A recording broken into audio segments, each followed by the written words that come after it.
Bonjour à toutes et à tous et bienvenue sur Gunnet TV.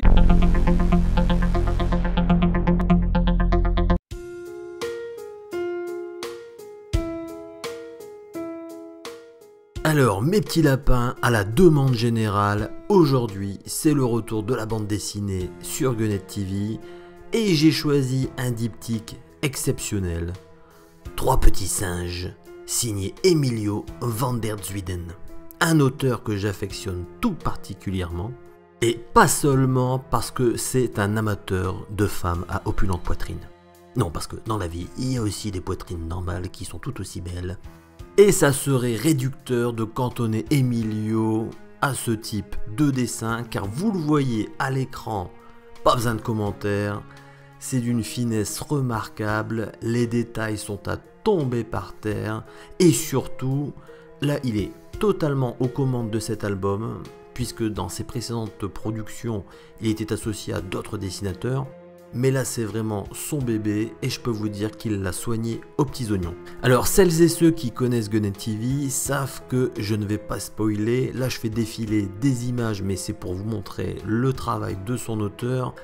On ne va pas voir les dernières pages et paf, vous allez découvrir la fin. Non, non, non, non, on va faire attention, on manipule les pages avec délicatesse. Et pour ne pas spoiler l'histoire, je vais tout simplement vous narrer le pitch officiel. Alors l'histoire débute lors d'une séance de psychanalyse. Le détective privé McQueen, qui souffre de troubles psychologiques suite à un grave accident, et qui accessoirement a quand même une sacrée tête de singe, revient sur sa dernière enquête, une terrible enquête. Un antiquaire nommé De Crécy, colonel à la retraite de son état, l'a chargé de retrouver sa nièce, Millie, la plantureuse Millie. Elle se serait enfuie avec François Bonnard, le secrétaire du colonel, en emportant avec elle une précieuse statuette. Obsédé par une autre affaire, le détective McQueen charge son associé Pepe Fregasol de ce cas.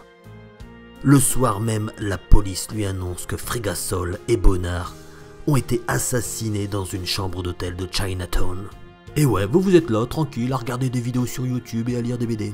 Mais il faut savoir qu'il y a des morts dans cette BD, et c'est grave.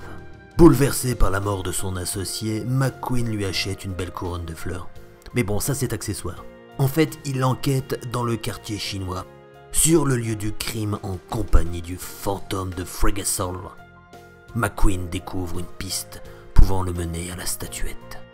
Un peu plus tard, il est abordé dans la rue par Millie de Crécy, la jolie jeune femme a peur et se cache dans Chinatown depuis le meurtre des 2 hommes.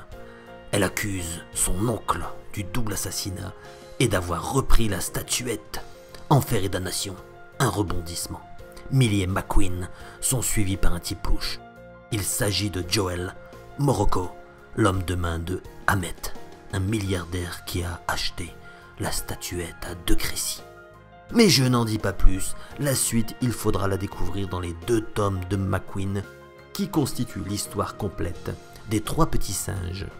Alors si vous aimez les polars à l'ancienne, les romans noirs, eh bien écoutez, ce diptyque est fait pour vous parce que franchement c'est excellent et vous ne serez pas déçus si vous aimez le genre. A noter que l'ami Emilio semble se lancer de plus en plus dans les romans policiers puisqu'il a signé tout dernièrement l'adaptation d'une œuvre d'Agatha Christie, les Beresford. Mais ça on en parlera une prochaine fois mes petits lapins. A très bientôt sur Gunnet TV.